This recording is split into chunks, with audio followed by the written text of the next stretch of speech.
Hello and welcome into the Max Stern Athletic Center for tonight's matchup between the Yeshiva University Maccabees and the Tufts University Jumbos. I'm Charlie Bendheim. Alongside me, Aharon Weiden. And the Macs are coming off a 15-day break, and they went into that break struggling, especially on the offensive end of the basketball. Absolutely. It's been 15 days since Yeshiva University has played, and they're not doing too well since then. They lost 2 games back 15 days ago with 63 points and 62 points respectively.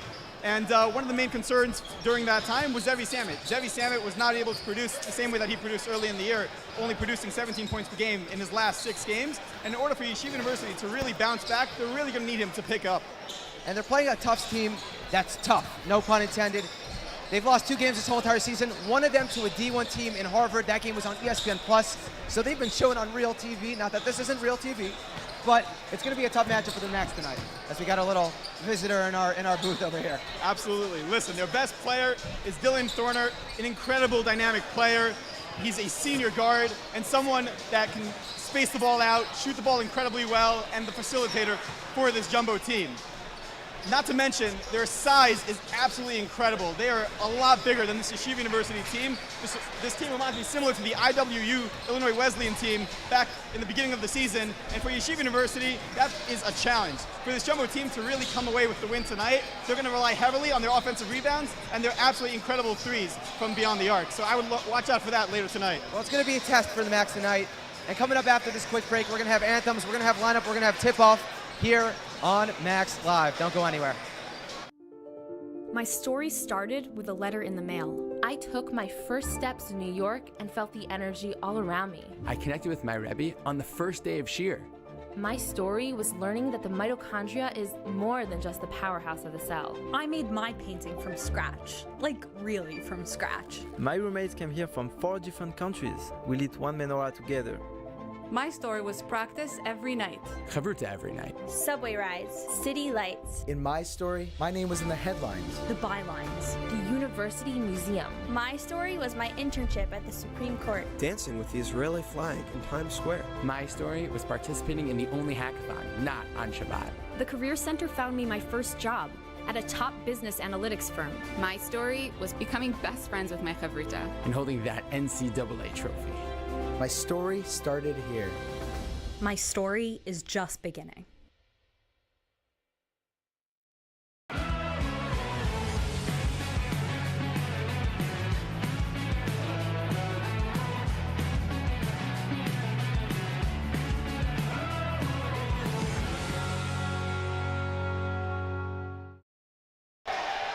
Hello and welcome back in to the Max Stern Athletic Center. Once again, I'm Charlie Bendheim.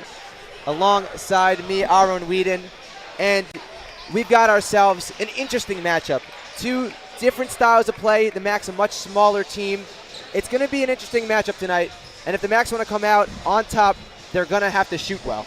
But you know what? Before we get your thoughts on this, we're actually going to send it down to our PA announcer as we have anthems coming up.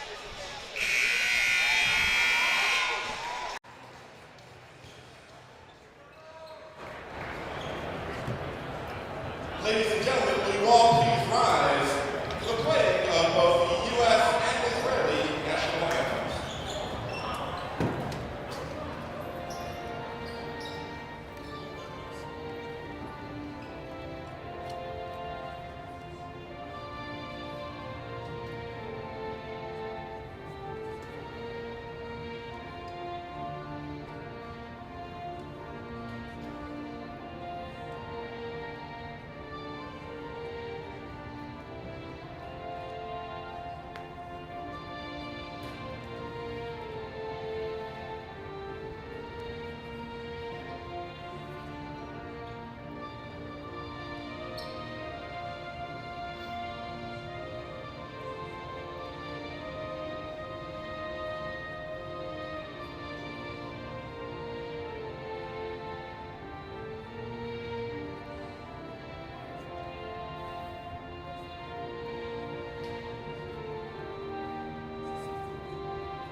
Hello and welcome back into the booth.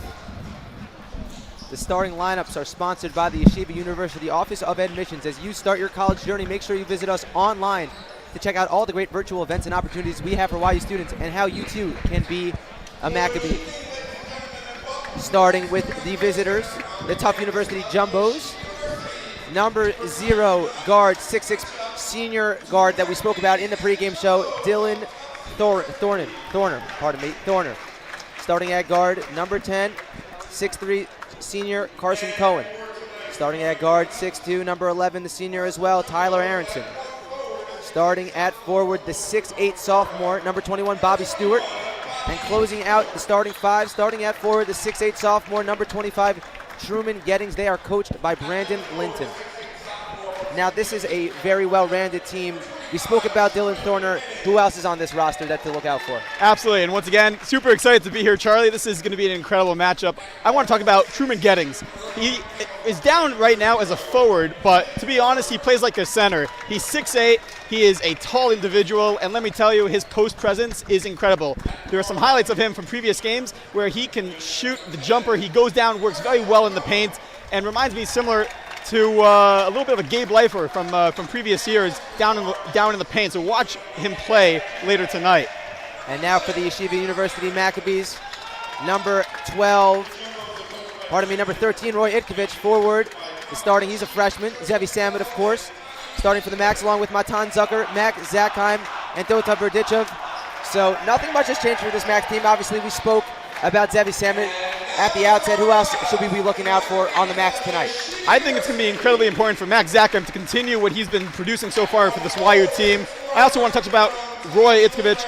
Roy is a phenomenal defensive player. Offensively, he is the heart of an incredible Max offense. And so for Roy and Max to be able to shoot incredibly well tonight, I think is going to be the X factor if YU wants to come away with this victory. Of course, the Macs are coached by Coach Elliot Steinmetz. Does such a good job with this team. Has really made it into the college D3 basketball powerhouse that it is today. Now the Macs have been playing poorly of late on the offensive end, and yes, shooting is important, and if shots don't fall, you're probably going to lose games, but what else do they have to do off the ball in order to create more looks for themselves? Sure. As we all know, the motion offense that YU runs is very unique here in Division III, and so for them, that means they need to have proper spacing. Yeshiva University needs to create space along the perimeter of the three-point line in order for penetration.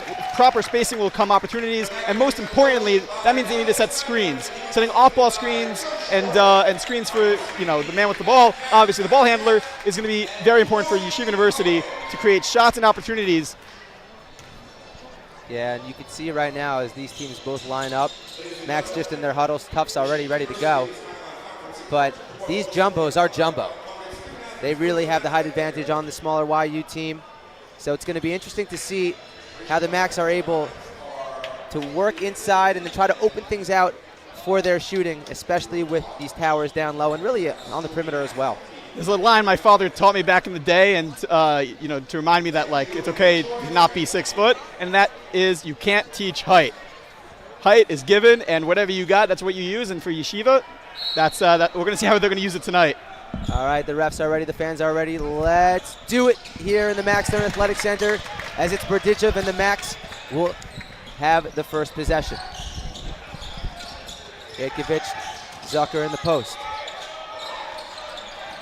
Zucker surveys.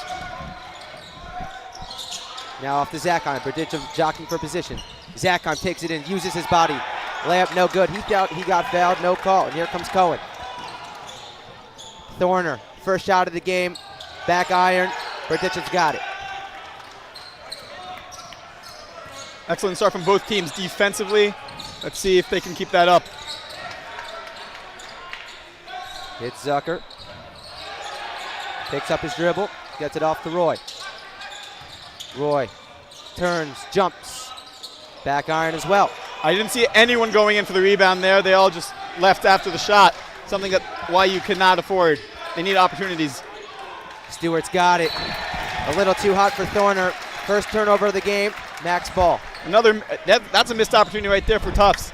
Wide open man down low and wasn't able to create the pass there for the easy bucket. YU brings the ball down. Thorner all up on Roy. Zucker, corner Salmon. Already I'm seeing no screens from YU, which is not something you want to see. That's a 3 by Zucker, too short. Stewart grabs the rebound. Zucker, usually hesitant to shoot the 3, found himself wide open. Thought, why not give it a try? Listen, he's 3 for 8 on the year now. I don't see why not. If that shot is wide open and he wants to shoot it and coach gives him the green light at this point, why not? Yeah, obviously, when he's able to shoot that 3, that opens a lot of things up for the Max. There's usually defenders sag off him, and it's tough to open up anything down low when there's an extra defender there. As Stewart misses everything with that layup. Shot clock violation, as that was an air ball, so the shot clock never reset. It's a little sloppy to begin the game, I'm not gonna lie, didn't see this coming, but that's okay. Defense is never a bad thing, I guess. It's Zucker. Samet. Open perimeter jumper. No good. Oh, good. Pardon me. I was so used to saying no good to start this game. Samet gets the scoring underway. Excellent shot there by Zevi. You can't leave that man open. A little out of control. Very out of control by Tyler Aronson. I might consider a timeout.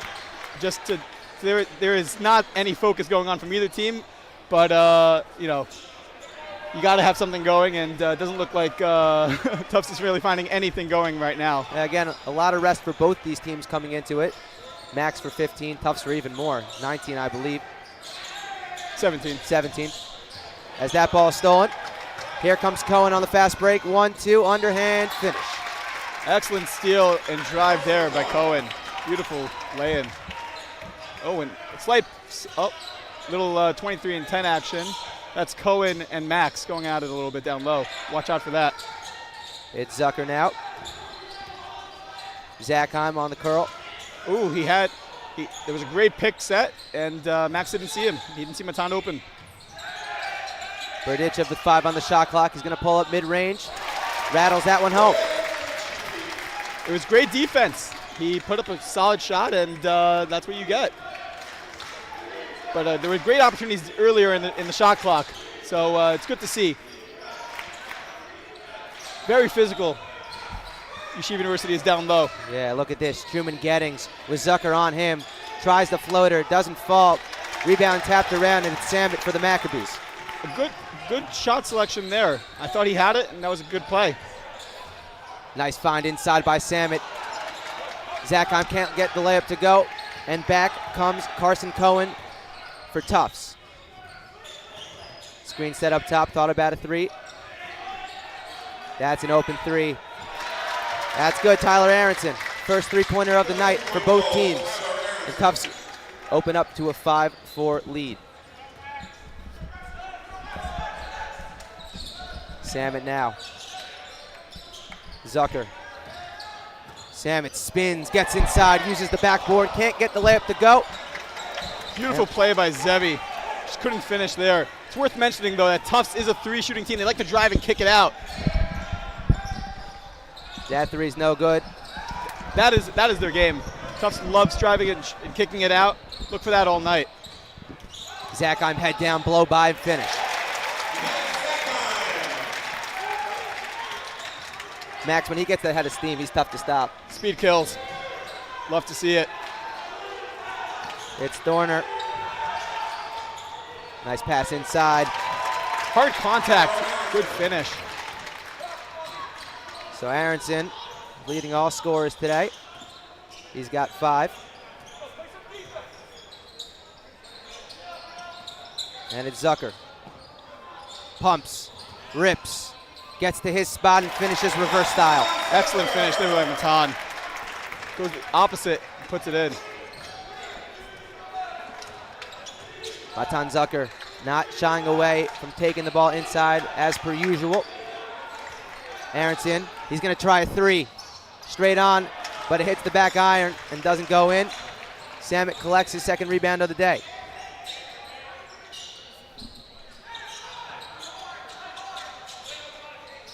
Salmon now. Jumper, that's blocked by Aronson. They're not giving Salmon any room off that screen that he likes to use. Cross court, Aronson. Nice pass. Layup sort of opened up for Carson Cohen. For YU, it's very important that they stay in front of their man. If any of the YU Macs come to help, they're going to. Tufts has a wide open man at the three-point line, which is something that YU has to be careful of as the game goes on. You can't allow that to happen. Itkovich blew by his defender, can't get the layup to go. Stewart was there on the help, and now it's Aronson, absorbs the contact and finishes off the glass. Beautiful finish there by Aronson. Really a lovely shot. Tufts call a timeout, and we're going to send it to a quick commercial break. Don't go anywhere. Hey Max fans, this is Joseph Gittler, founder and chairman of Leket Israel YC Class of 96. It's citrus season in Israel. We need to rescue millions of pounds of these citrus fruit to feed the needy just over the next few months. So please give us a hand. Help the winning team, Leket Israel, and the other winning team. Go Mac!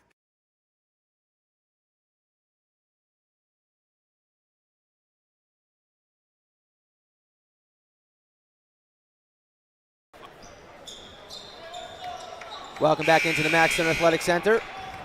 We're 6.5 minutes in. Tufts up 11-8. It's been sloppy thus far for both teams. It looks like we have some subs as well for both teams. Looks like the coaches are ready to change it up a little bit. Yeah, for the Max, Batesh checked into the game. Landau checked into the game. For Tufts, Ditterly. As Max head down again. That's a lot of contact. Throws it at the rim. Almost an incredible play to finish there. Rolled around the rim for a while. I think he may have hit his head there, but he's not going to show it. Yeah, Truman Gettings got up for that block. Also checking in for Tufts is Casey McLaren, number 22. Another big body along with Theo Henry, number 4.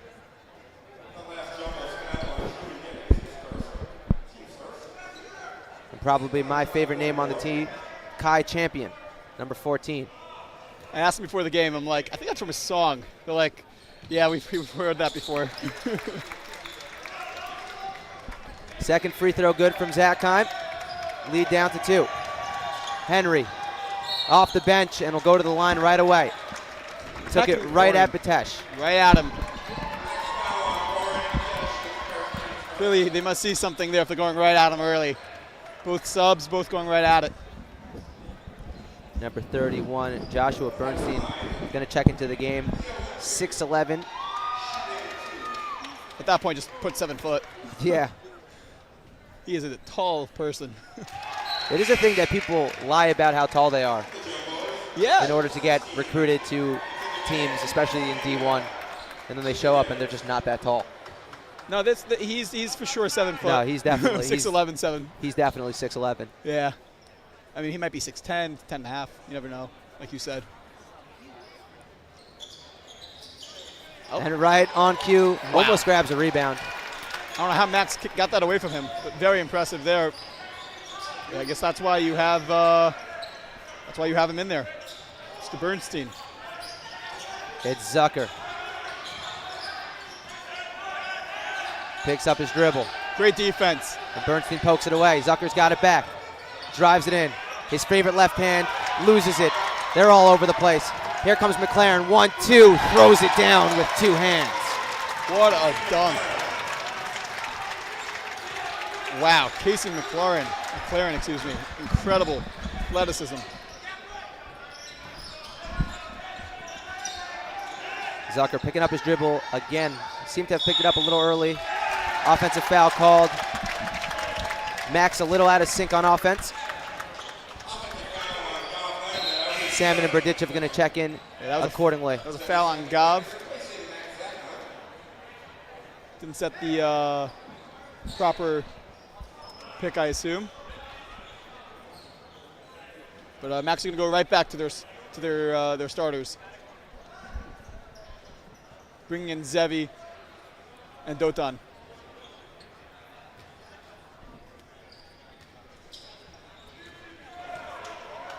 Henry to bring it up for the Jumbos.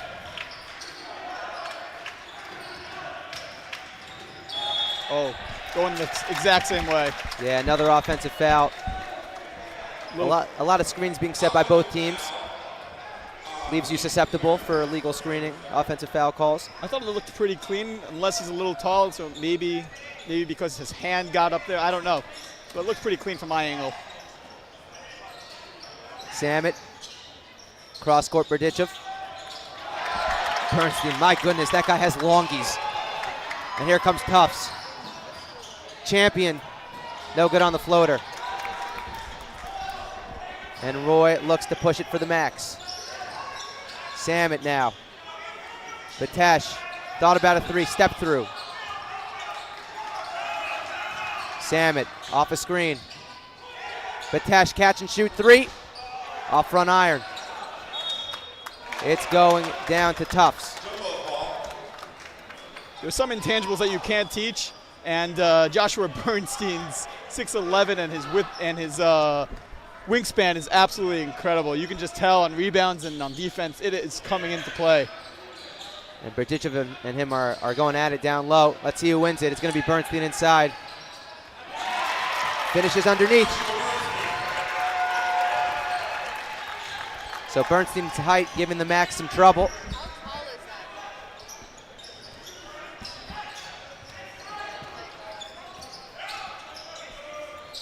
Landau.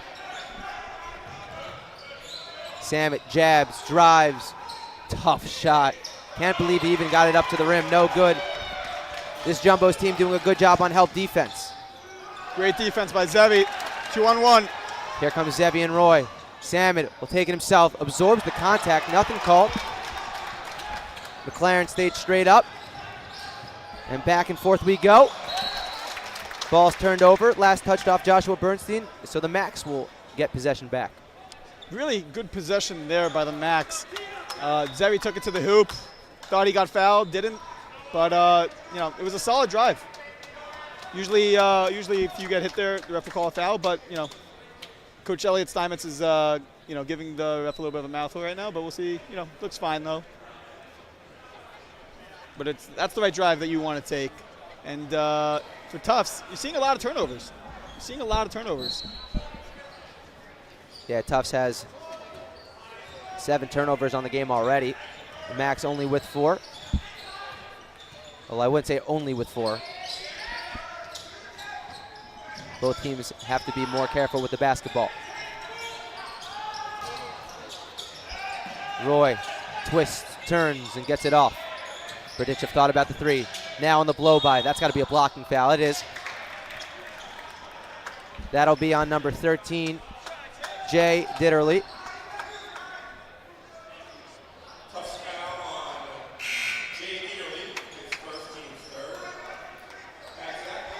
Mag Zach, I'm checking back into the game for the Maccabees. Gav Landau taking a rest. It's been a while. 5 seconds called.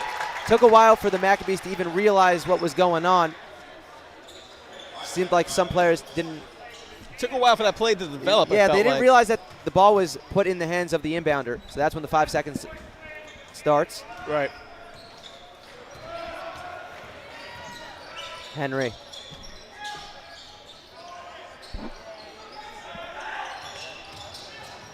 Inside to Bernstein. Wow, so good contest by Berdichev. Leads to a missed layup. Zakheim. Berdichev now pumps, snatches. Nothing doing. It's Itkovich. Max spins. Berdichev had 3. Try to work it inside to Roy. Bernstein deflects it out of bounds. You're seeing good ball movement from YU. The spacing is there. Nobody's bunched up, and they're getting good passes. They're getting quality looks, but it'll just has to develop a little bit more. You like to see that from YU. And defensively, the Tufts are doing fantastically. So it's been a while since YU has scored at this point. Yeah. Again, as mentioned, going into this game, offensive struggles were a point of emphasis, as that 3's no good from Batesh. Shot's not falling. And when it rains, it pours in both directions, I guess, as Samet there with his second steal of the game. Yeah, they're really trying to use Bernstein down low, and it's a smart game plan. There's nobody on YU who's as big as Bernstein, so why not try to get to the big man down low? Zakheim, Berdichev, ball on the deck. No good on the lay. And let's add some frustration.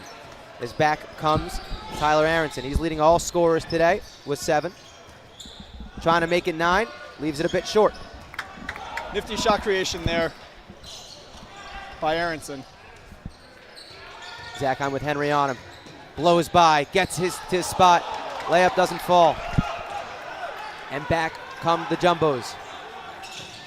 That's a 3, high arcer. Hit off the 6th defender, that's out of play. McLaren tried his luck. McLaren does not know about the 6th defender here at Yeshiva University. And to be honest, I don't blame him. Who would have thought? Yeah, one of the home court advantages for the Macs. Those white things, those beams I would call them, hanging down from the roof. I'm curious if that was in the scouting report for Tufts as they're looking at YU. That 6th defender will be there every single time that there's a game here at the Mac Stern.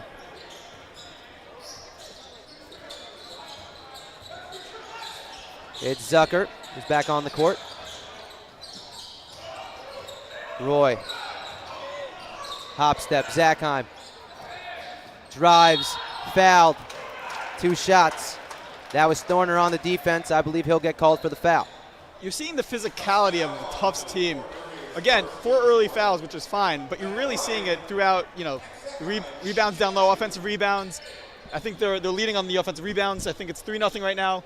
They're doing what they can, and for YU to, it's 7 points right now. It's not, it's early, but they're getting a taste of what this Tufts team is going to look like, towards the second half down the stretch with a bigger and more physical team. So again, YU is there. They're playing well. They have to get more shots created, but overall, you got to like the way that YU is playing. Offensively, it's not there, but defensively, you like what you're seeing. Zakheim hits them both. Yeah, he's doing a good job of putting his head down and getting inside. Layups haven't fallen thus far, but the hope for the Macs is that will change down the stretch. Kapesh. Zucker with the steal. 8 turnovers now for Tufts. Zucker. Samet. That's a deep 3. No good. And back comes Aronson. They'll slow it down. Cohen. Contact. Offensive foul. And that will fire you up. Great play there by Max Zakheim. Dalen Thorner, no points. We spoke about him being a premier scorer for this Jumbos team. He's already got 2 fouls, 10 turnovers for this Jumbos team, and yet they still lead by a score of 16-11. So the Maccabees not doing a good job of capitalizing on their opportunities. As now it's Zakheim. Zucker goes to his left hand, his favorite left, flips it up and in. What I saw there that I haven't seen yet from YU is a lot of post play. That for YU, you want to see their post play work because that's where their offense comes in handy. You're going to see a lot more spacing. You're going to see better shot selection. That's too easy. Stewart got lost in the sauce. Easy finish for him. Beautiful play there by Tufts, breaking down the YU defense.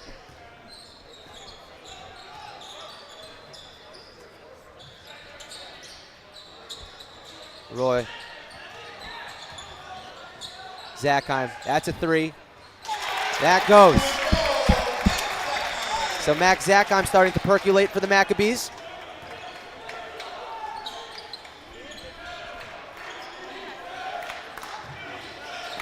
It's Cohen.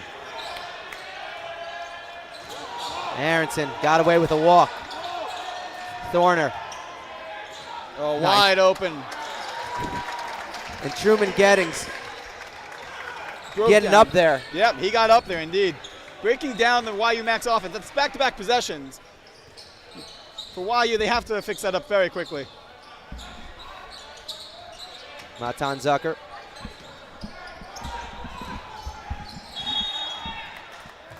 Foul called on number 21, Bobby Stewart. Some subs going to be made for Tufts. Theo Henry going to check in, as is James Marakis. James Marakis getting his first minutes of the game tonight.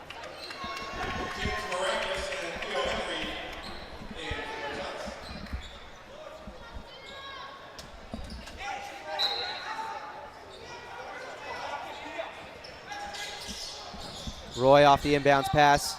Ball's fought for on the ground. That'll be a jump ball. Excellent defense there by Tufts. Just getting their hands out there, not letting the ball get to Roy. And I have to say, Roy's been pretty quiet today. Yeah, he hit that early jumper, but since then has not done much. And the Maccabees, that's the second time that off an inbounds play they've had some trouble getting the ball in. Yeah, it's quite surprising because we haven't really seen that as a real issue for YU this year. Truman Gettings, an and one. That'll be on Matan Zucker, his first foul. He just beat him. See on the replay, just puts it on the deck, gets inside and gets the layup to fall.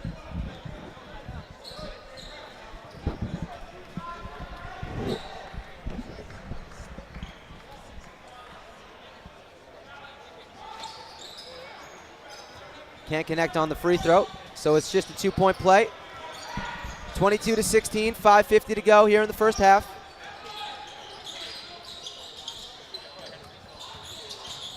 It's Zucker. Samet, a three, high archer. Oh, no. In and out. Another turnover by Tufts. I feel like a broken record. But if you're Tufts, you're not playing well right now, but you're still up 6. So not the biggest deal in the world. They'd like to clean up those turnovers a little bit. But until the Macs can make them pay, I mean, they might be upset about it, but they won't lose any sleep. Listen, neither team is really playing great basketball right now, and that's sort of what we're seeing.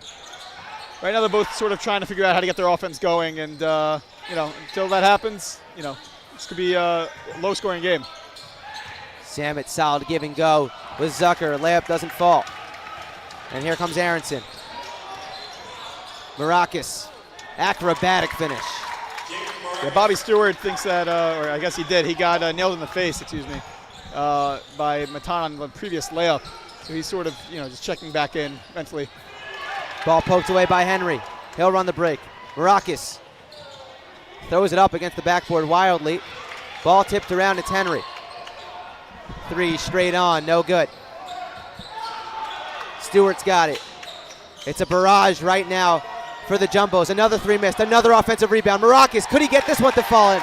He does. Great offensive rebound there by Bobby Stewart, keeping that possession alive with Tufts. Really solid possession as they now lead by 10. Samet maybe got away with a walk. Yeah, I was thinking the same thing right there. Batesh. Samet. Tough three. Might have been tipped. No good. And there's no one back for the Macs. Aronson, finger roll. You got to think Steinmetz is going to call a timeout. He does just that. An incredible run for Tufts there. Absolutely, just last few minutes leading YU in every category there. We're going to go to a quick commercial break. Don't go anywhere.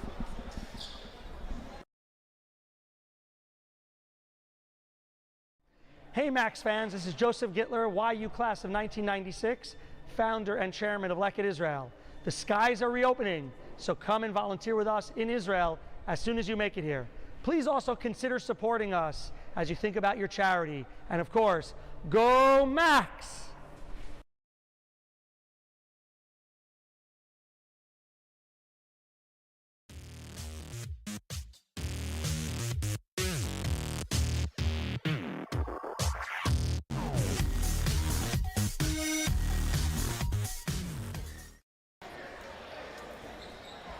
Hello and welcome back in to the Max Stern Athletic Center, where Tufts leads the Maccabees by a score 28-16. 4 minutes to go in the first half. A competitive one. Offensive game for both teams has been a little slow, but defensively both teams are stepping up nicely. Yeah, one of the quick stats I'm seeing is on the fast breaks, Tufts is clearly winning that 11-0.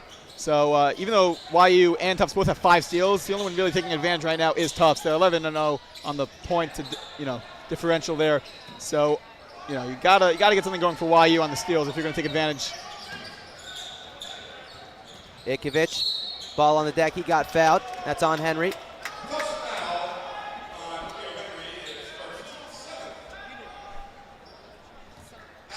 17 foul. That'll be a 1-and-1.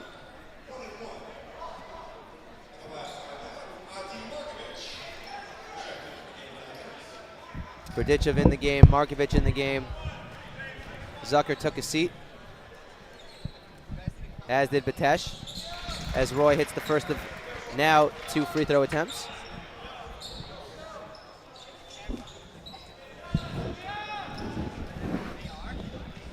Coach Steinmetz pacing, trying to figure out ways to get this offense going. As both free throws go down for the Red Rocket. Well, the Red Rocket is Max Zakheim. That's Roy Ikovic.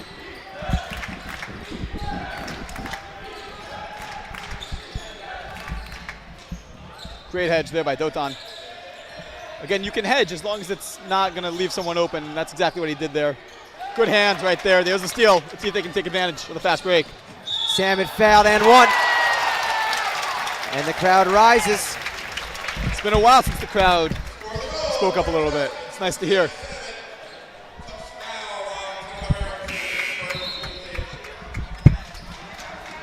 Aronson called for the foul. And it looks like they're going, for a big team, they have a big lineup right now, but it looks like they're going to bring in their bigger lineup with Bernstein and Casey McLaurin.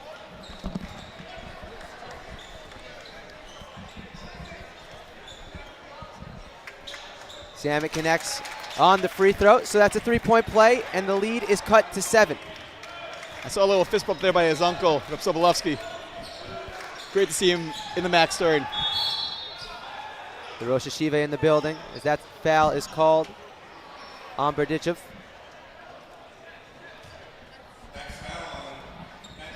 Oh, Max Zakheim gets called for the foul.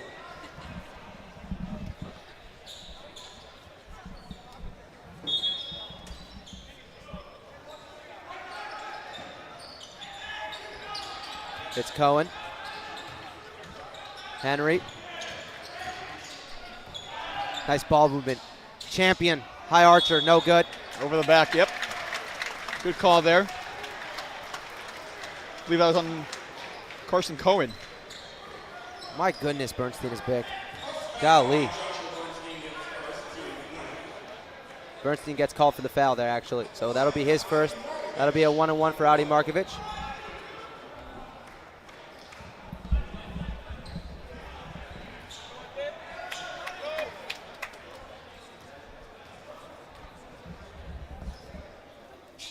First free throw off the back iron. So an empty possession for the Maccabees, and the Jumbos come back. Henry. Bernstein and Berdichev fighting down low. Cohen. McLaren. Great help defensive by D, helping out on the backside. Now Markovic on the offensive end. Berdichev thought about a triple. Spin move. Markovic can't handle the pass. And a football pass to Champion. Berdichev tried blocking it off the backboard. Champion gets the layup to fall. Incredible finish there by Champion. 2 guys on him and was able to still put it down into the back of the net. Samet open for 3. No good.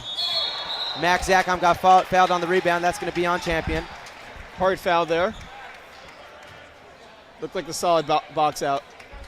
Refs are talking about it.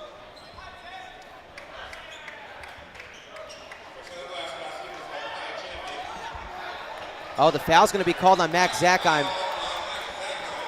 Interesting. And Coach Steinmetz is irate. Interesting. And the Max faithful letting the referees know what they think about the call. See if we can see a replay here. I'm not sure. I don't know.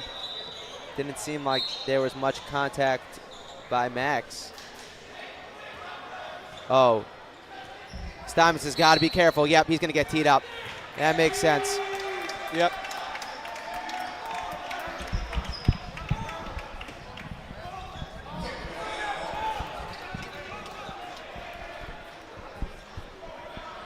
So that'll be 2 shots and ball. Tufts can make it a 10-point game, pardon me. It's much more than a 2-possession game at this point. 154 to go in the first half. Very low-scoring game to this point. Both teams at this point are playing pretty well defensively. And I wonder if Coach Stevens is trying to rile up the troops a little bit by getting that technical foul. I wouldn't be surprised. They need to fire something under them, because right now, 21 points close to the half is not what you want to see. 2 shots it looked like. I thought it was 1. So Champion goes 1 of 2. Zachheim checks out of the game. Landau checks back in. Yeah, no, they took him out because that was his second foul there. Coach just wanted to make sure that he has what to work with for the second half. Coming up at halftime, we have the Leket Israel halftime stats. You're not going to want to miss that. So stay tuned even after play has concluded in the first half. Max Faithful still not happy with the call. Oh, good lead pass there. Just couldn't keep it close enough. And McLaren with a nice backdoor cut. They've hit that a couple of times. Been hurting the Max on those baseline driving cuts. Working the ball to the corners. Getting something going underneath. As now it's Markovic. Cross-court Berdichev catches. Man, he hasn't pulled the trigger once tonight on those. And he can hit him also. It's a fantastic three-point shooter. Would love to see it. Again. I guess he's got Bernstein on him, who has those long arms. As Samet takes it inside, gets fouled.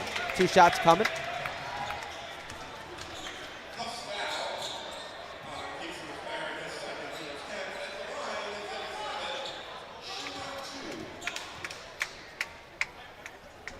Samet 2 shots. And for the Max, what's it going to take for them to start, I don't know, getting better looks from outside the arc? Listen, I think they're doing a great job. Their spacing looks very solid. It's possible that they're not setting enough picks.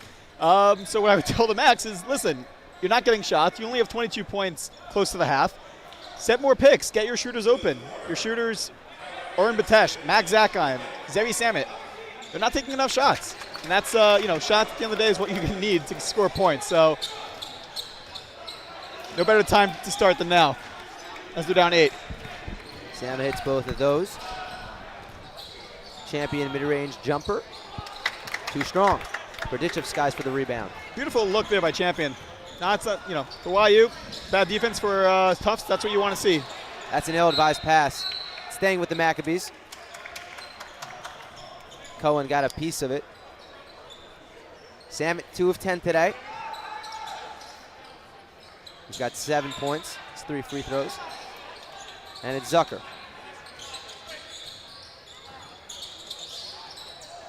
Oh, had Berdichev open. Now they get it to him.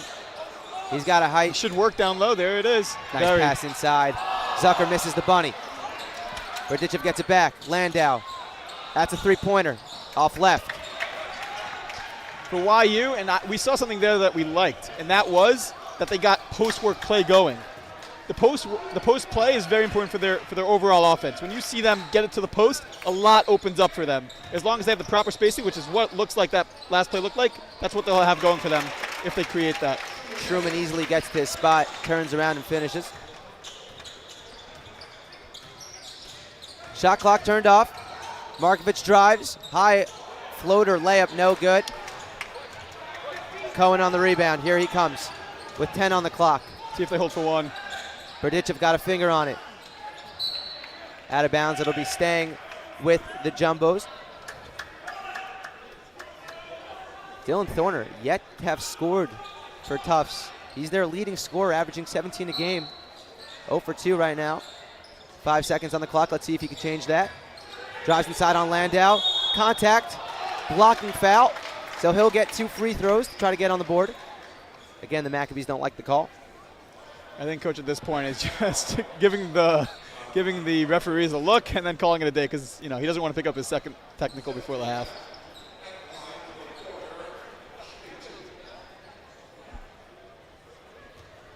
Max are going to have to move quickly. 2.1 seconds.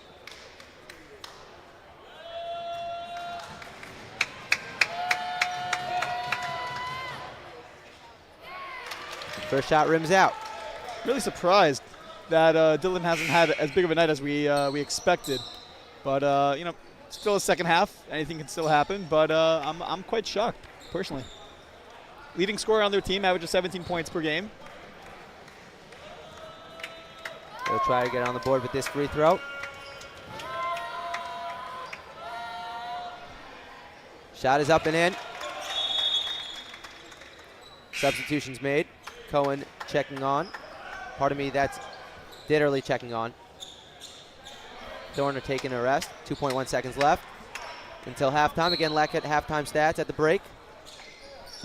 Berdechev into Samet. Full court heave.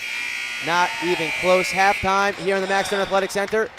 The Tough Jumbos 34, the Yeshiva University Maccabees 23. Don't go anywhere. We got halftime stats and second half action coming up after this break.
Hey Max fans, this is Joseph Gittler, founder and chairman of Leket Israel, YC class of 96. It's citrus season in Israel.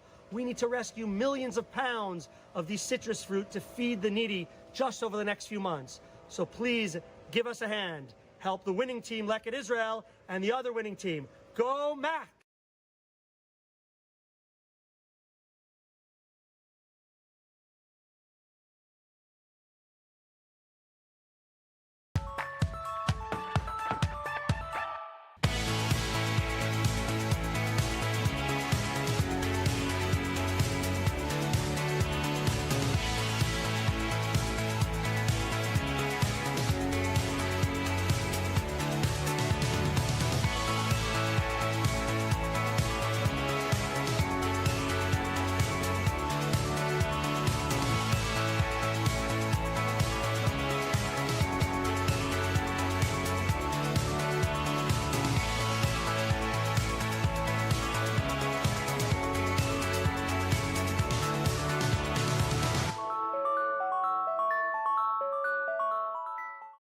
Hey Max fans, this is Joseph Gittler, YU class of 1996, founder and chairman of Leket Israel.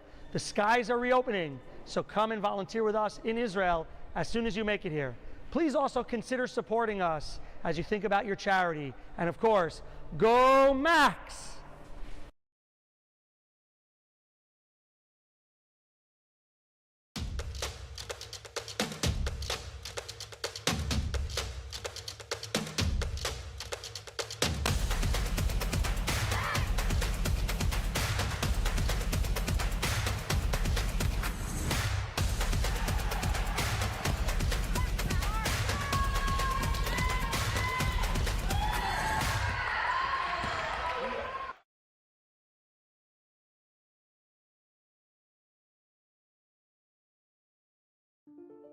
My story started with a letter in the mail. I took my first steps in New York and felt the energy all around me. I connected with my Rebbe on the first day of Shir. My story was learning that the mitochondria is more than just the powerhouse of the cell. I made my painting from scratch. Like, really from scratch. My roommates came here from 4 different countries. We lit one menorah together. My story was practice every night. Chavruta every night. Subway rides, city lights. In my story, my name was in the headlines. The bylines. The University Museum. My story was my internship at the Supreme Court. Dancing with the Israeli flag in Times Square. My story was participating in the only hackathon not on Shabbat. The Career Center found me my first job at a top business analytics firm. My story was becoming best friends with my chavruta. And holding that NCAA trophy. My story started here. My story is just beginning.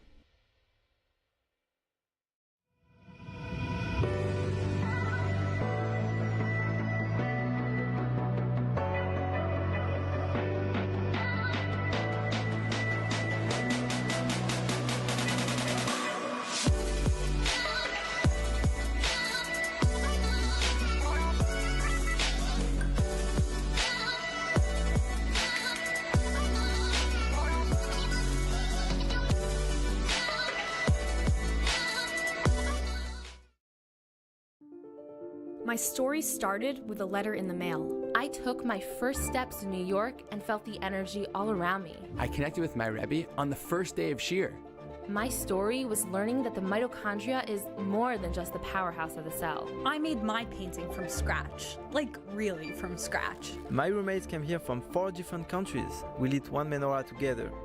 My story was practice every night. Chavruta every night. Subway rides, city lights. In my story, my name was in the headlines. The bylines. The University Museum. My story was my internship at the Supreme Court. Dancing with the Israeli flag in Times Square. My story was participating in the only hackathon not on Shabbat. The Career Center found me my first job at a top business analytics firm. My story was becoming best friends with my chavruta. And holding that NCAA trophy. My story started here. My story is just beginning. For Kennedy, but take it back by Leipert. Give it to Terrell. Terrell! That's right, Terrell, 2 more!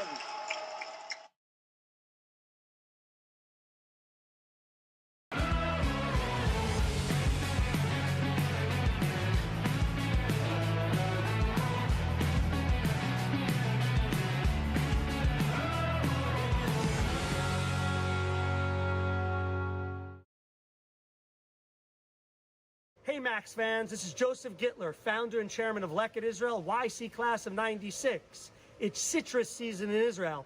We need to rescue millions of pounds of these citrus fruit to feed the needy just over the next few months. So please give us a hand. Help the winning team, Leket Israel, and the other winning team. Go Max!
My story started with a letter in the mail. I took my first steps in New York and felt the energy all around me. I connected with my Rebbe on the first day of Shir. My story was learning that the mitochondria is more than just the powerhouse of the cell. I made my painting from scratch. Like, really from scratch. My roommates came here from 4 different countries. We lit one menorah together.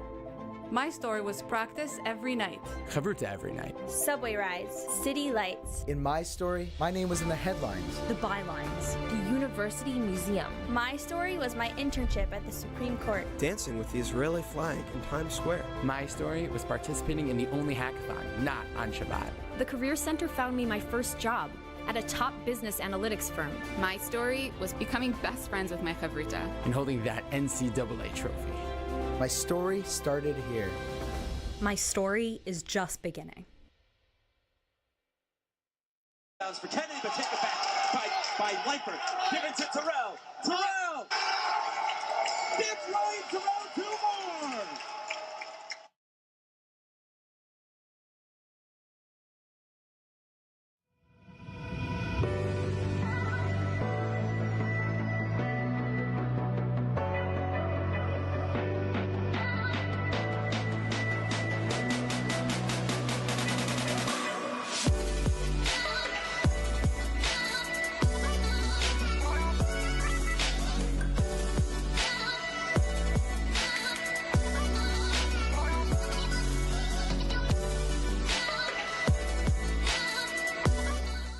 Hey Max fans, this is Joseph Gittler, YU class of 1996, founder and chairman of Leket Israel.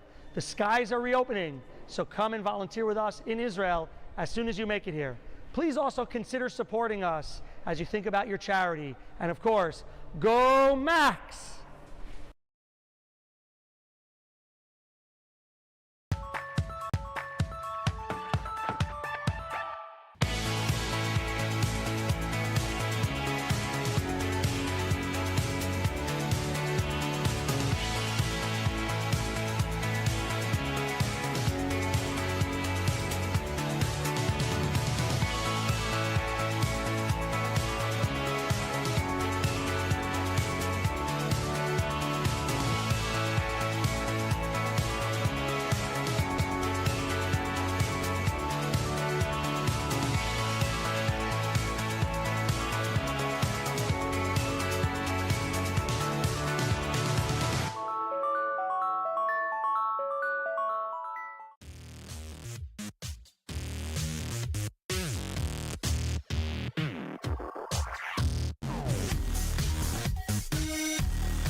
For Kennedy, but take it back by Leipert. Given to Terrell. Terrell! That's right, Terrell, 2 more!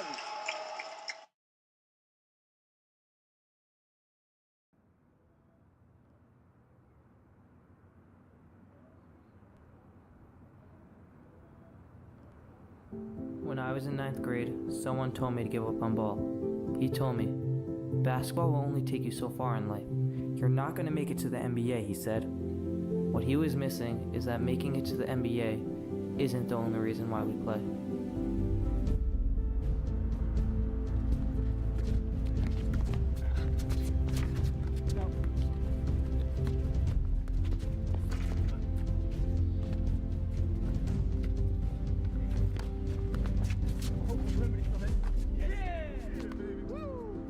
The game of basketball leaves you with so much more than just the game itself. The life lessons and friendships that are made while playing the game will outlive the game and can last a lifetime.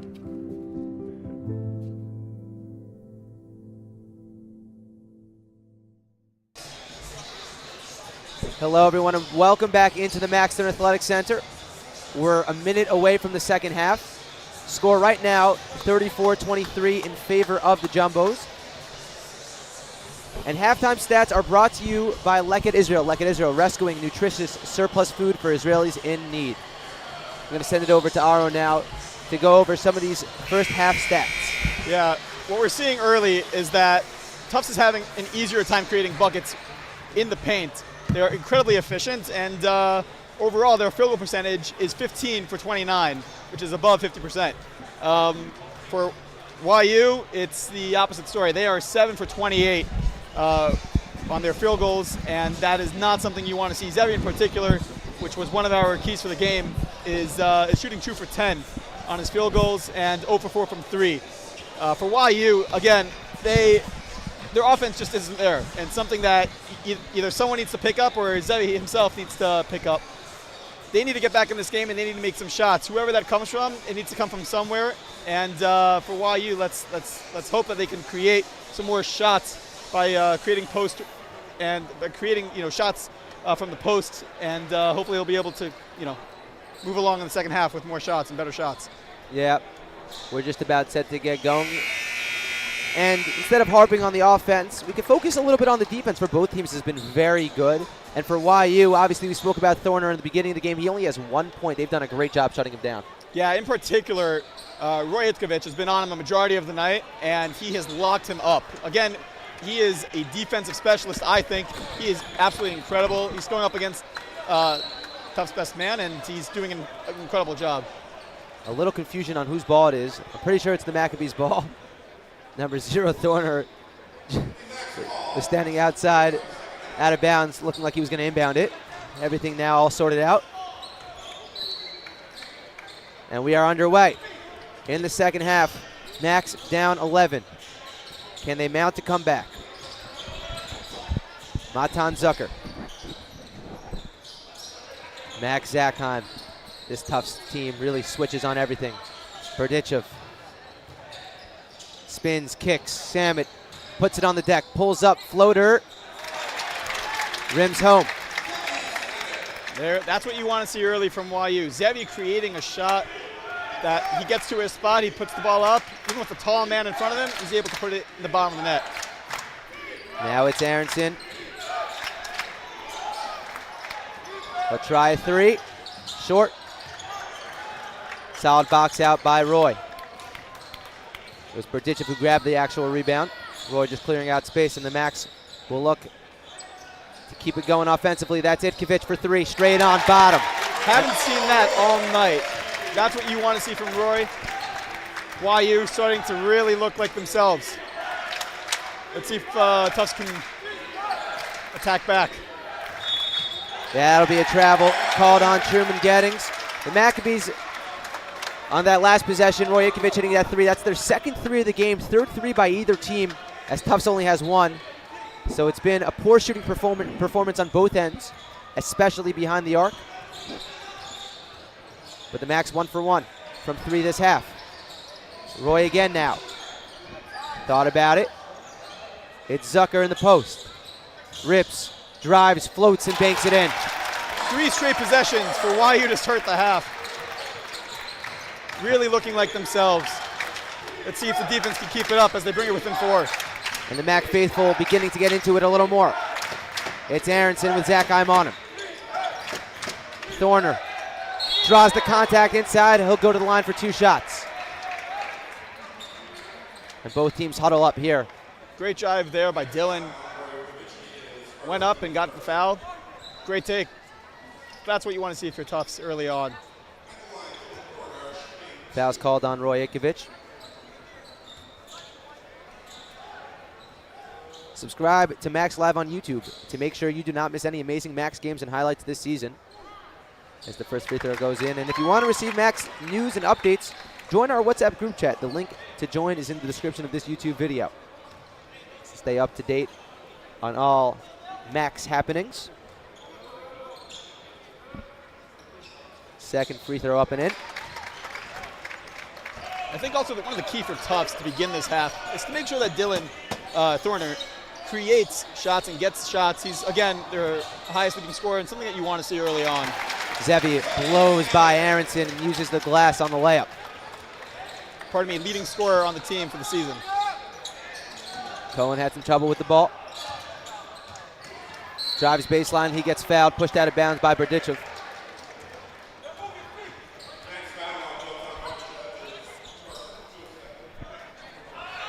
Yeah, looks like he didn't move his feet there. Got caught up and slight push. There's a foul on Doton. Who wants it? Ooh, that could be a backcourt violation. Ref says no. Thorner inside, no good.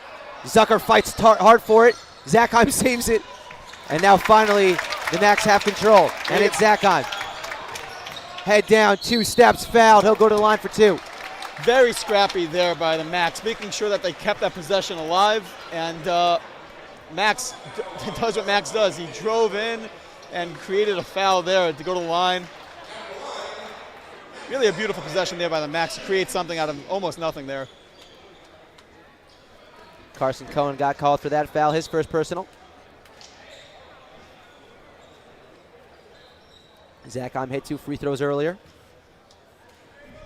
Yeah, Max has 8 points on the night, a majority of them coming from the free throw line. He's actually now 4 or 5 with that make. 3-point game, energetic start by the Maccabees here in the second half. Coach Diamond said something to him in the locker room that worked. And listen, every possession that they've had so far has resulted in points. So whatever they're doing, it's working. And now they're within 2. That's got to be an offensive foul. It's called on Thorner.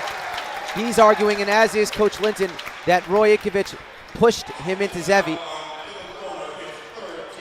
And that is his 3rd foul, which is a key note to begin the half.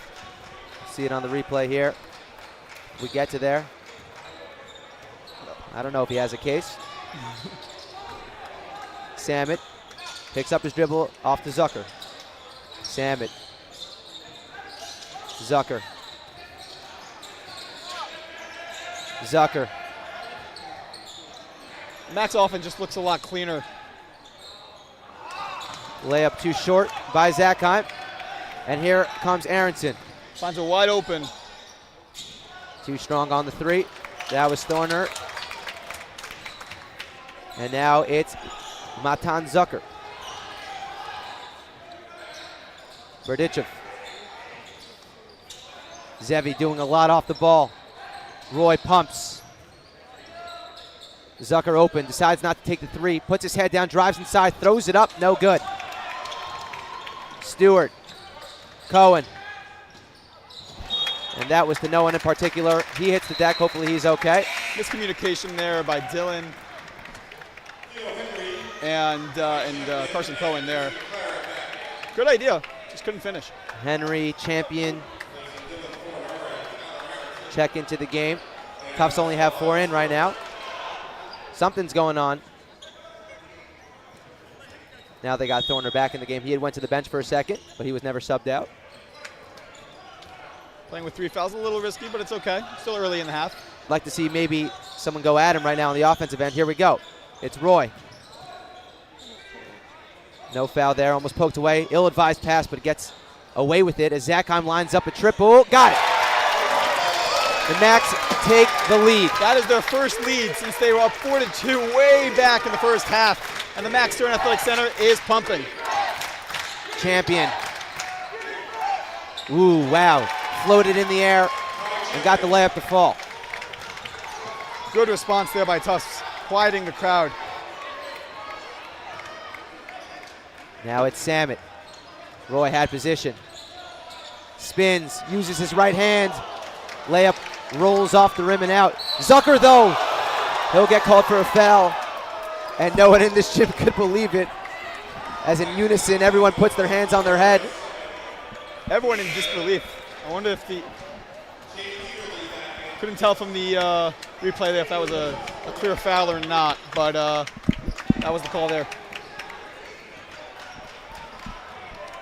Good heads up play regardless by Matan.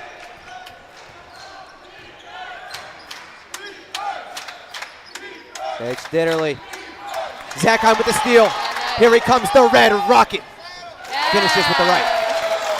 just like a cornerback reading the play, picked off the quarterback there and ran it all the way down. Cut inside, McLaren. Beautiful backdoor cut there by McLaren. Good response as well. Starting to get some real nice basketball going here in the second half. Now it's Samet. Henry on him. Ooh, saucy cross. Pull up 3. Off the rim. That would have been sweet. Here comes Henry. Blow by. Tough take and gets the layup to fall. That's the second time tonight that we've seen Henry blow by. First was by Matan earlier in the first half on the right-hand side. And now he just went right by Zevi. Beautiful, beautiful speed as we're seeing from Henry. An excellent finish as well. It's Zucker. Now it's Samet. Zakheim. Matan. Berditchev with 5 on the shot clock. He's going to have to do it himself. Spinning, fading, and scoring. I want to see a lot more of Dotan. His shots, they look pretty. I would love to see him shoot more. It's McLaren. Champion thought about a triple. Truman trying to get that ball inside. Ditterly. Ball sort of stayed on the rim for what felt like an hour. Rolls out. Empty possession for the Jumbos. Great rebound there by Matan Zucker. Doing the Matan-like rebound there, going up and bringing it down just to make sure that nobody else can bring it. Zakheim gets to the baseline and he'll get fouled. That'll be on Champion. I believe that's on Henry. Oh, my bad. You're correct. Josh Bernstein checking back into the game. Samet taking a quick break. Batesh into the game. Landau into the game as well. Berditchev taking a break. And it's Matan. Landau. Matan Bernstein, he got fouled. So Bernstein gets called for the hack. Matan Zucker gets 2 free throws. Excellent take there by Matan. Again, that's the post-work play that you love to see there from your center, creating something down low. And Matan doing an excellent job down low this game. Clearly a foul reaches over. Zucker trying to execute at the free throw line. Second personal foul on Bernstein. First shot rims out. Markovic into the game. Zakheim taking a seat. Now those max starters played well. Now it's up to the bench to keep up the good work.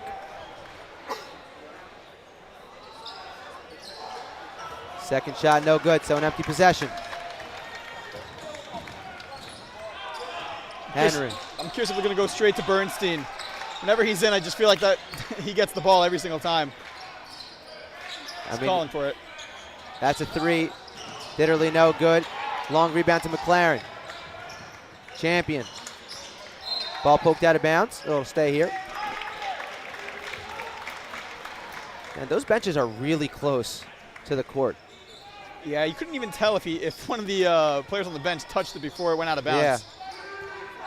Curious if there's any regulations for that. Bernstein. Easy inside. If I'm YU, I'd watch out for that. That could be a play that they use a lot here in the second half. Bernstein just with the height advantage goes a long way. It's Markovic. Zucker. Ball poked away, goes right to Markovic. Batesh has got to watch out. 6 on the shot clock. Adi doesn't realize it. Now he does. Head down, goes left, turns out. Open 3 for Roy. Back iron. Rebound fought for. Who's it going with? It's staying with the Maccabees. Jay Ditterly does not love the call. Samet and Zakheim checking back in. Beautiful play there, I have to say, by Adi, creating, even though it was less than 3 on the clock, creating a shot there for Roy to create a nice open 3 and just didn't land. But you know, that's what if you can create that with 3 seconds left, it's a solid possession. I was mistaken. Coach Steinmetz told Zakheim and Samet to both sit back down. So the same 5 in for the Maccabees. Yeah, it's a travel. Ikovic knew it, shuffled his feet. Now Salmon and Zakheim check back into the game. Landau and Markovic out. So they're in for the better half of 2 minutes, and they sit right back down. Just to give them a quick breather, Zevi and Max. Henry. McLaren. Champion Bernstein jockeying for position inside. Here comes Salmon on the double. That was a good help. The issue is when you help, guys are open for 3. Solid close. Can they recover? It's Henry. Reverse lay. No good. Bernstein. He doesn't got to get so far to grab those rebounds. Zakheim fouled. He put his head down and ran, and it's a slight elbow. I'd like to see these Bernstein finishes. Here we go. He's really tall. I mean, that's all there's really is to say. It looks like the referee just gave a warning to the Tufts coach. Looks like a little too much onto the court, and I think that's all it is. Salmon now with a head of steam, pulls back. Vitesh catch and shoot 3, short. Who wants the rebound? It's Bernstein.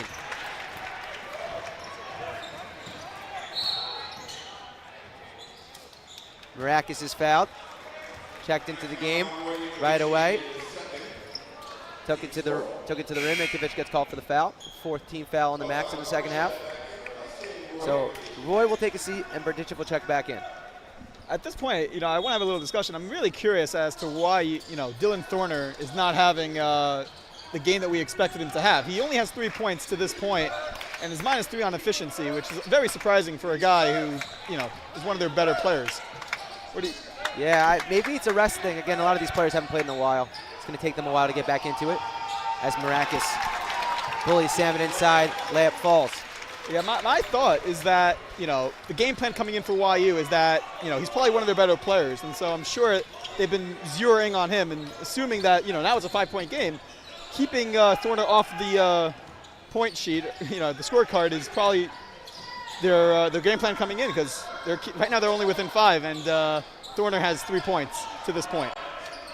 Berditchev with 8. Zucker. Berditchev, wide open 3, no good. That's 2 wide open 3s now for the Maccabees as the shot clock expires that they've missed. As Champion can't get the 3 to fall as well. And now it's Zucker. Drives left. No good on the layup. Gets his own rebound, no good again. And here comes Champion. Ooh, contact hand to 1, not a smart foul by Oren Vitesh. Incredible finish there by Champion. Gets a slight hand to the head there, which would get him the and 1. But really a beautiful play there by Champion. Finishes with his right hand, I might add. I think he may be a righty. I just realized that as well. He's shooting with his right hand. Thought he was lefty there. Maybe he's a lefty and everything that he shoots is with his right hand. Very impressive. No good on the free throw. Bernstein. That'll be an offensive foul. It's an over the top. I'm curious how that works because he's like 5 inches taller than Matan there, and he just picked the ball. I don't know how that works if that's an over the back because that was just natural athleticism. If you're boxing him out and you make contact with the upper body of the player boxing you out, that will be called a foul. Right, no, I just didn't seem like it there. Looked like he just grabbed the ball out of midair. Yeah, Bernstein's so tall. You could tell that like when he was a kid, he'd get hacked, but he wasn't able to call anything when he was playing with his friends in the park. He just had too much of a height advantage. Smart foul there by Henry. Yeah, Zevi with a very smart pass, recognizing that the pick that Matan gave him will, get right back to him and created a beautiful layup that Henry was smart enough to foul there. But right over there, you're seeing a beautiful pick by the Max that creates offense. Would love to see some more of that as the game, gets down to the final 10 minutes. Thorner checking back into the game. He's yet to score a basket in live play. So he's hit a couple, 3 free throws. The Max doing a good job on him.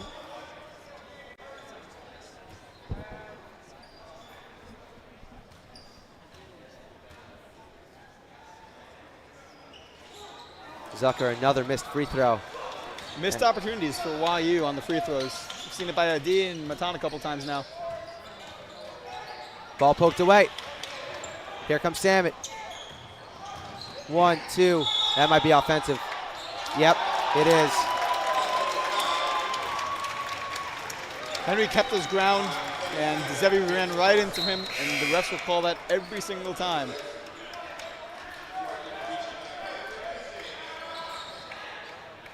Tried faking him out in the beginning, maybe going left, couldn't decide, then he went back to his straight forward, and just ran right into Henry there. Got to find a way around him, or they're going to call a charge every single time. It's Thorner. Champion. Inside. Ball almost poked away. Maybe got away with a walk, did Maracas. But he hits the mid-range jumper. And Tufts is finding their stride here late, up 9. See if YU can rebound. It's been a little while since they've scored as well, since they went on that early run to begin the half. Zakheim to Samet. Ball just thrown away. Wow. Roy Ikovich, athletic play to keep the ball in. And it results in Max Zakheim getting fouled. Yeah, Zevi gave up on that ball once it got past him, but Roy did not. Roy put his head down, caught the ball, threw it behind his back, and Max was able to catch the ball before there was a foul received. So really a lucky possession there by the Max. Tufts on an 8-0 run right now. 8 team fouls, so this will be a 1-on-1. The Max will shoot free throws every time they're fouled the rest of the game. First free throw, no good. A lot of points left on the board, left off the board for the Maccabees. Henry. Maracas. He's taking it at Samet tonight. Does so again. Easy scoop lay. Pretty finish. Used his offhand. Let's see if Samet can respond. And the energy that the Maccabees had to start this half has withered away as Roy blows by Thorner and gets the layup to go. Beautiful play. That's what you want to see. That's the speed that we haven't seen all night. Driving to lane. That's got to be a charge. It is. Max is on that. Unbelievable. He wants that. He sees that he's going to go hard to the paint, and he puts his body directly in front of the man with the ball there, number 14, Champion. Zakheim really a good all-around player for this Max team. Could do it all. Dribbles well, plays defense aggressively, strong defender. Passes and scores, obviously, we've seen that. Sure. Such a big addition. He was hurt for a majority of the first half of the season. He helps the Max a lot offensively and defensively. As Roy misses the layup. And Carson Cohen just checked into the game, dribbles it up the court. Spin move, kick out, Maracas, open 3, no good. That's the shot you want to see there from Tufts. They broke down the defense. Gov came up to help, and they created an open shot for themselves. So really a solid possession for Tufts. It's been Ikovich the last 2 possessions getting to his spot. He does so again, but he's 1 of 3 on the finishes. Corner, that's an open 3. Henry connects. Tufts lead up to 12.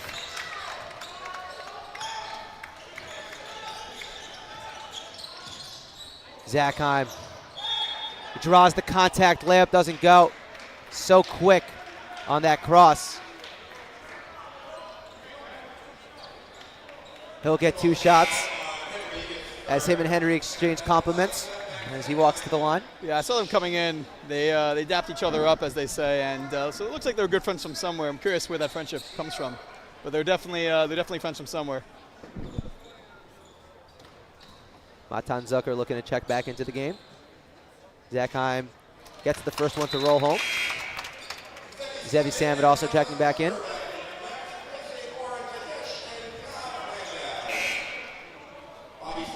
Bobby Stewart checking into the game.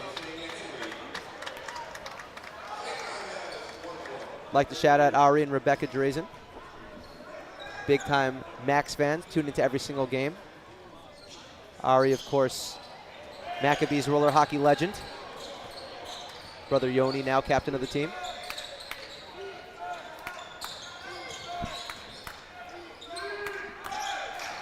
Maccabees down 11, 7 minutes to go in the second half. It's been a better second half for both teams, as that jumper is no good. Berdichev gets the rebound and gives it to Salmon, and he'll push. Zucker, Ikovic. Salmon's got to get going. He's got to get going. Behind the back, gets to his spot. Not even close on the layup. It's going to stay with the Maccabees. Bobby Stewart pleading his case that he got pushed out of bounds, to no avail.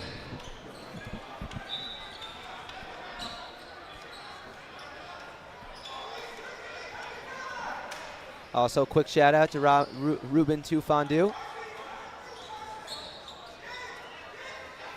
Run by Jeremy Klein and Aryeh Chaikin, followed by Josh Hurt. Zevi Salmon now, ball on the deck, gets by his defender and finishes with the scoop. There's the speed that you want to see from Zevi. This is the second time that we've seen it, first from Zevi, from Roy, now from Zevi. That's what you want to see. You want to see the Macs take the ball hard to the paint and to the rim. This is a big defensive possession for the Maccabees. It's Cohen. That's a three. It's a big one. It's no good. Zachheim's got the rebound. Let's see if why you can push it. Zachheim. Berdichev thought about a triple. Roy gets this spot. Turnaround jumper. Short. Rebounded by Marakis. Marakis twists, turns, gets inside, draws the contact. It'll be Dotan's third, I believe. Next now on Roy Ikovic is third. Team 7. At the line, Horowitz, shooting 2. Really curious why we haven't seen a lot of Oren Batesh's this game. That's probably part of the game plan, though, because obviously Oren's a little bit on the smaller side, so that could be why. Well, it's interesting, this Tufts team defensively, they switch on everything. Right. So it's been hard for the Macs to get open threes. That's why you've seen all of Zevi's points come inside tonight. Roy as well. Berdichev hasn't really put up many threes, although he's been more open. They played a little bit off of him. Zucker they always sag off of. But just switching on everything, not allowing these Maccabee shooters to really get open behind the arc. And to your point, I mean, Macs only have 15 three-point attempts. For them, I feel like it's pretty low compared to game average. So, Tufts really doing their job. Offensive foul. I'm not sure about that, Blue.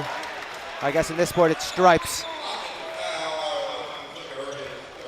Yeah, the ref is going to argue that Matan used his arm to push the defender down to make the and one, but I would probably argue with that, but, that's the call that was made, so we're going to go with it.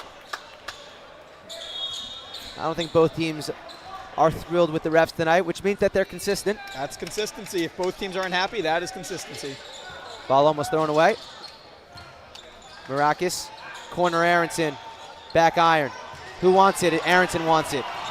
So he'll get it. Another offensive rebound for Tufts. That will be their 9th of the night, eating 9-4 in that category. Ball poked away. Zucker finally comes up with it. It's Zachheim, left it a little behind him. Zachheim steps into a deep three. Rims out. They needed that. And here comes Cohen. Slows it down. Whoa, that's nice passing by Tufts. And Gettings puts a bow on it. Yeah, Bobby Stewart there with the no-look pass. Way to set that up. And we've made you guys wait long enough. But we're now going to send it down to the third member of our crew, S.J. Tannenbaum. S.J.? Thank you, Charlie. Coach Brandon Linton has had a ton of coaching experience even before he made his way to Tufts. He started off his career at Bowdoin College before making his way over to Army West Point. In 2015, Coach Linton was even voted by the National Association of Basketball Coaches Under Armour 30 under 30 as one of the selections for one of the top young coaches in the nation. During his time there, he also got a chance to play with current Drexel University head coach Zach Spiker, who said the following about Coach Linton. In 2014, we had the chance to bring Brandon onto our staff at Army. He helped recruit and coach a group of players who ended up having one of the most successful four-year stretches in the history of Army basketball. He made a great impact to help our basketball program make history. His ability to connect with, teach, and coach and communicate with young men stood out. Our guys enjoyed playing for him. I can't wait to see what he's going to do with Tufts basketball. Clearly, Coach Brandon Linton of Tufts is not a rookie at coaching and has definitely earned his respect at the various places he has coached. Back to you guys in the booth. Thank you, SJ. And yeah, Coach Linton has had a lot of experience. His Tufts team are putting on a gritty performance tonight. He may want them to be a little more efficient offensively, limit the turnovers, but defensively they're doing a stellar job shutting down what can be a dynamic YU offense. Absolutely. Listen, here's what I'll say about that. YU has 46 points to this point. A lot of it coming in the second half. They have just as many points now as they did in the first half. So for YU, you gotta push it. Right now, Tufts is still on a pretty significant run, so they got to figure out a way to get back into the way that they started off the second half. That's a three. Oren Batesh hits it. Love seeing Oren Batesh hit threes. It's just clean every single time. Fantastic shooter, and for the Max to get back into this game, Oren's going to be more involved. Oh wow! It's the Truman Show. Truman Gettings. Absolutely destroyed the rim there. Great penetration, broke down the defense, and Truman was wide open for that slamma-jamma. I've been holstering that line all day. Glad I got to use it. As Samet pulls up, ball hits off. That was the sixth defender? Sixth defender, yeah. Yep, came into play again.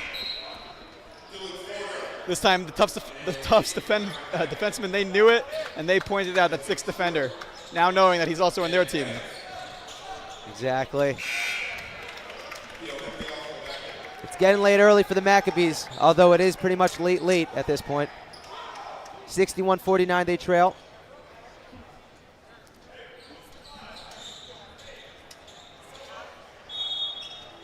.12-point game, very much still alive here. 4 to go.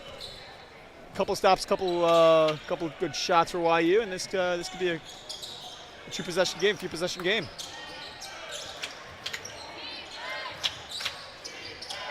It's Aronson. I thought that ball went out of bounds. I thought there was a foul also. Here comes Max Zakheim. Batesh. Zucker. Batesh. A three. Off right. And no one there for the rebound for the Max. So it's Cohen. Yeah, they're going to slow it down a little, or not. I would think we'd slow it down, but the jumper works. Thorner finally gets one during the run of play.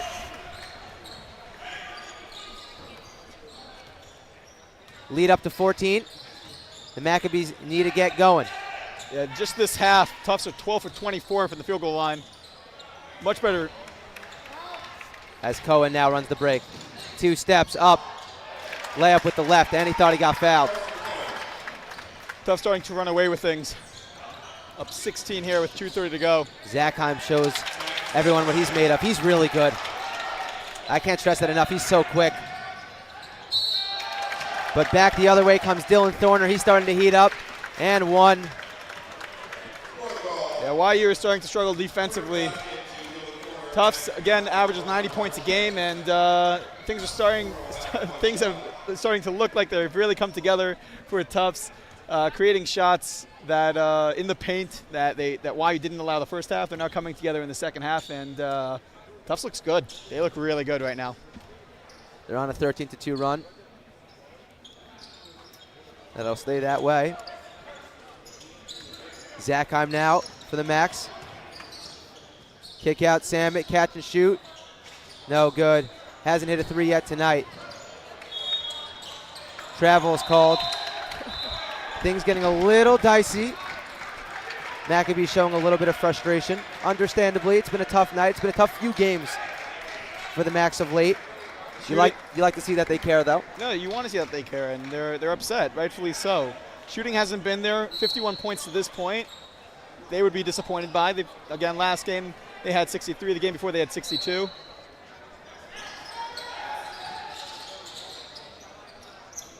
Salmon on the inbounds. Pulls up mid-range. Nothing but net. That'll be a timeout by Coach Steinmetz.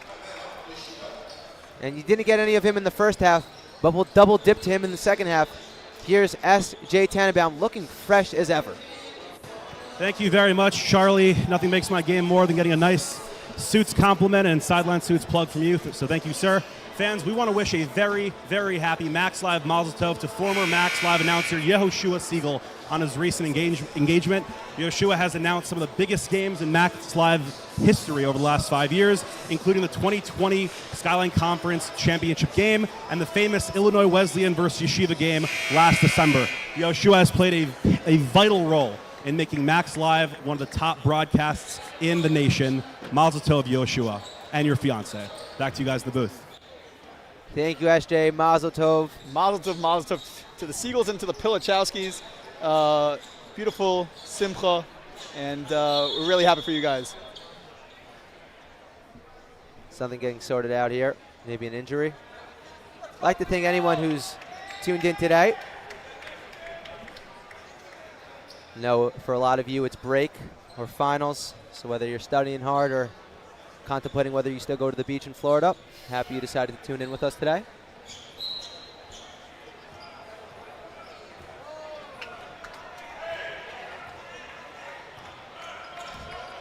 Shout out to both the Rose twins. Happy birthday. Shout out to my sister on her birthday. Happy Very birthday, nice. Sarah. Foul gets called. That'll be shots.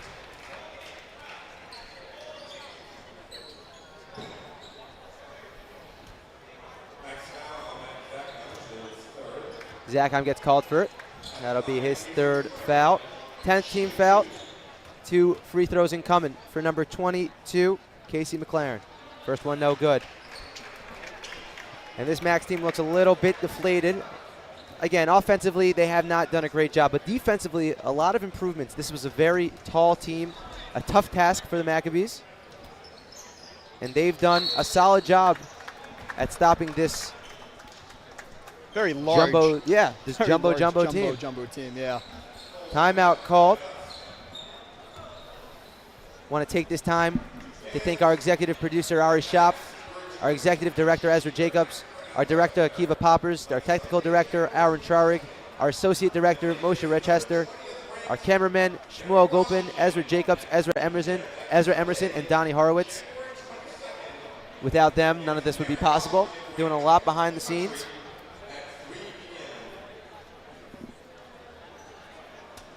Maccabees down 15, 1:58 to go. It's going to take a miracle.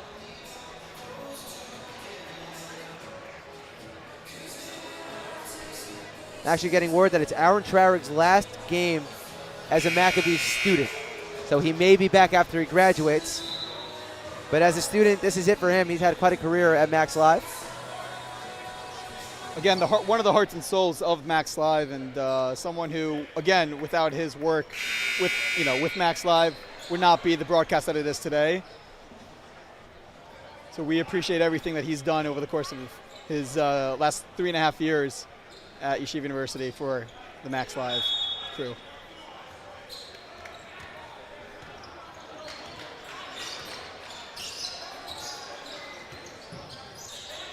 It's Samet.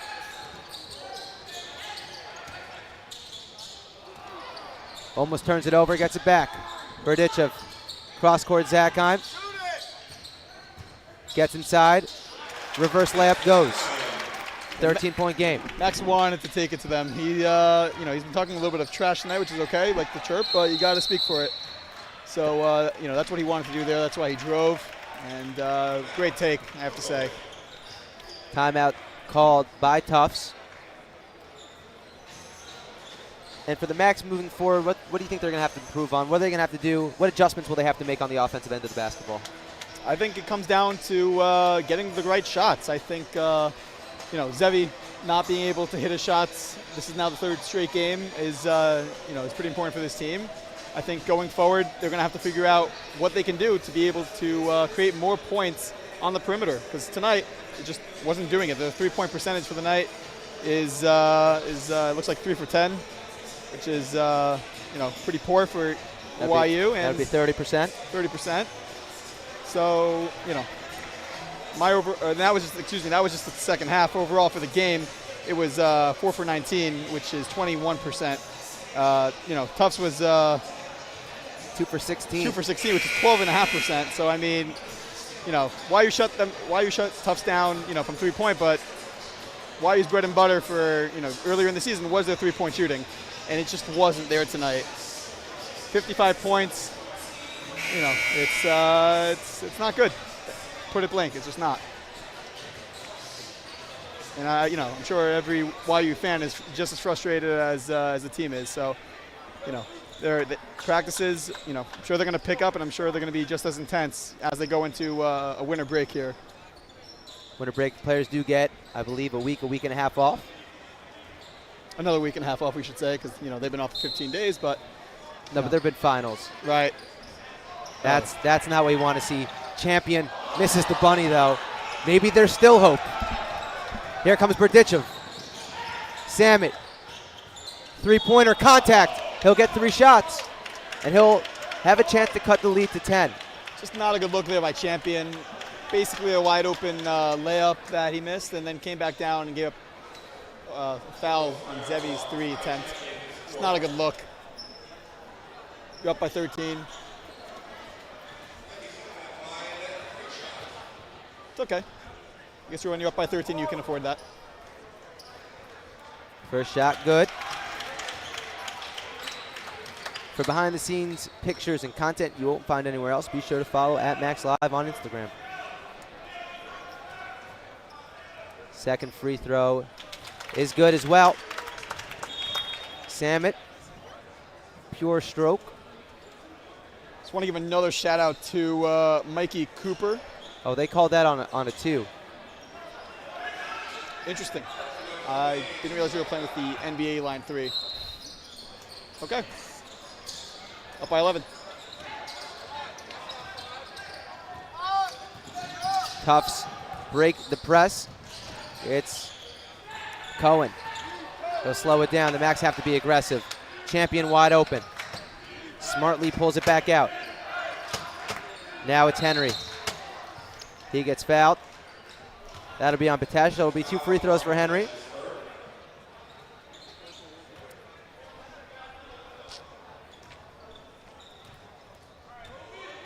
Henry having himself a nice game.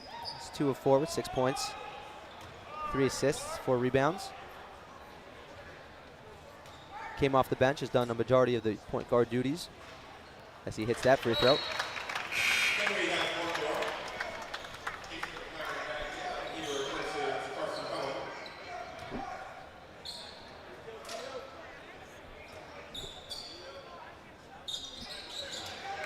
Second free throw good as well. 13-point game. Offensive foul on Berdichev. And things just sort of going from bad to worse.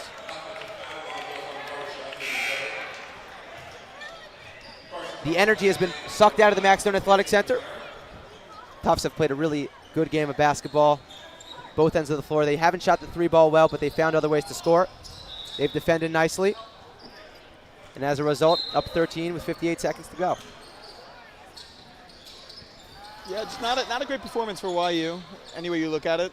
For about a few seconds in the second half, you felt the energy in the Max Stern.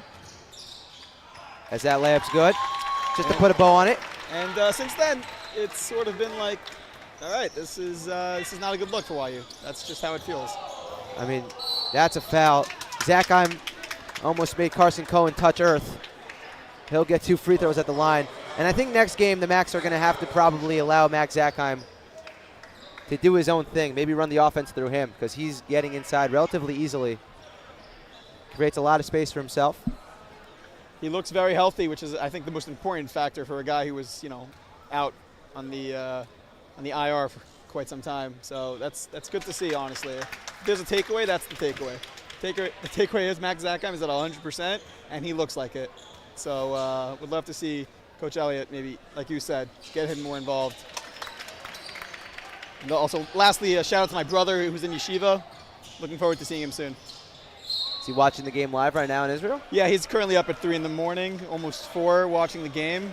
So I felt the need to give him a shout out, along with my parents who he's with. Parents, I guess we have an early Yeshiva break down from, Atlanta. The ATL, the A. VA.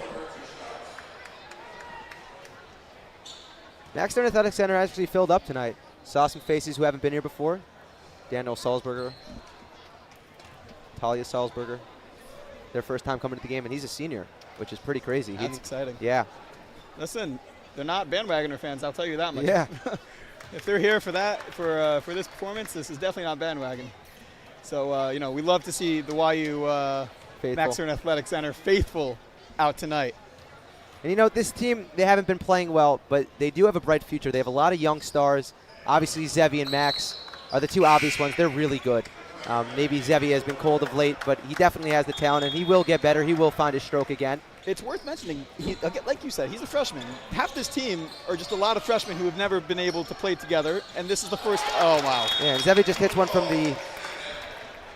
from Curry range. He just wants everyone to know that he still exists. Like, listen, bad game, but when you can hit a shot from half court and you make it look like it's nothing, he's around. He wants you to be aware. I still am here. I just didn't have my night. That's okay.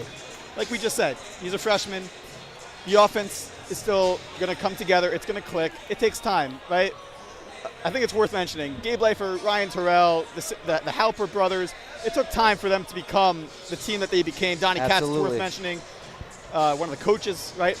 So for YU, it feels as if like tonight was a disappointment. So far the season hasn't lived up to the first, what we thought the first 2 games were going to look like. We kept it close with IWU. We kept it close with St. Joe's, #1 team in the nation. So, you would think, that YU throughout the season is going to get better. And, so far that obviously it hasn't been the case. Past few performances have indicated that. But where they are right now as a team and as a club, you have to be happy with the way that it is. Yes, it's frustrating that they're not going to be, one of the top teams in the nation, but that takes time and it takes practice. And this team is going to be together for a very long time. So that's, we're playing this is a very good Tufts team. It's a team that received votes for the top 25 in the nation. So it's worth mentioning, this is not a bad team at all. This is one of the better teams. Samit almost got the steal. Good sportsmanship by Tyler Aronson helping him up. And YU's doing a great job. Yes, they're going to lose within the 12 to, maybe, let's say around the 12 ballpark. And that's what you want to see. You really do. Against a top team, we'll call them a top 30 team in the nation. And they're keeping it to within 12 points. That's it's respectable. Not, again, YU fans, I'm sure, want more. But it's a very respectable outcome for this Yeshiva University team that will only learn to grow from games like this. Aronson gets fouled. He'll go to the line.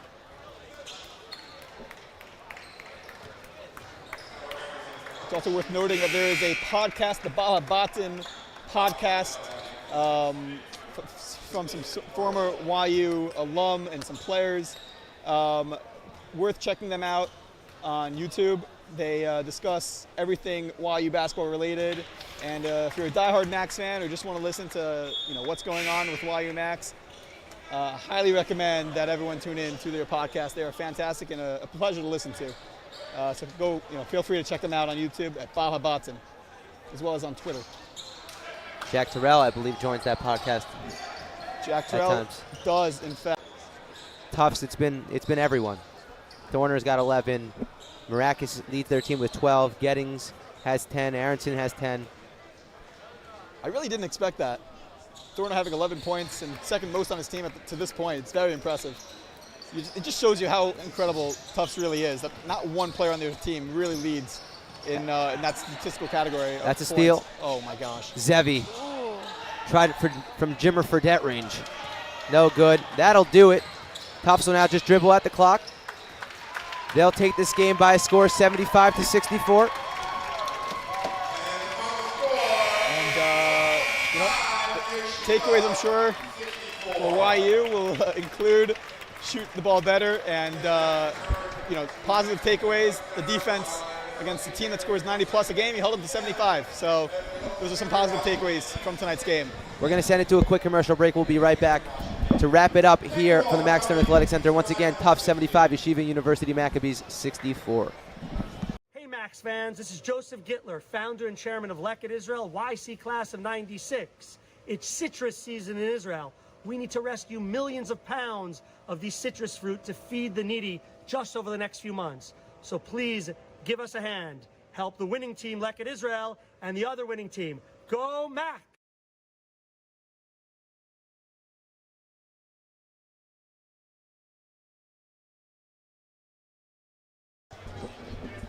Hello and welcome back in to the Max Stern Athletic Center, where the Tufts University Jumbos have just defeated the Yeshiva University Maccabees by a score of 75-64. And Aharon, what are your final thoughts on the game and the Maccabees moving forward? Well, quite simply put, they scored 62 3 games ago, 63 last game, and 64 this game. So they're heading in the right direction, right? 1 point a game, it does help, but at the end of the day, when the offense isn't clicking and you're playing against good teams, you're not gonna come away with the victory. And they had plenty of opportunities, right? Tufts had a tremendous amount of turnovers. In the first half, they had over 11. And that's the takeaway is you got to take advantage when you're given those opportunities. And YU tonight did not take advantage when they had those opportunities. Yeah, I had a rabbi in Yeshiva, Rav Ifra, used to say, lot, slowly, slowly. So at this rate, the Max will hit 100 points in a couple of seasons. But tonight, they did well on the defensive end. Could have done better offensively. That's been the story for the past few games. Again, for Aharon Weiden, I'm Charlie Bendheim. Thank you for joining us. Max fall tonight, 75-64. Have a great winter vacation. Thank you for joining us. Happy New Year's. Happy New Year's. Enjoy the break. And looking forward to seeing everyone back next semester and support our YU Max. All right, everyone.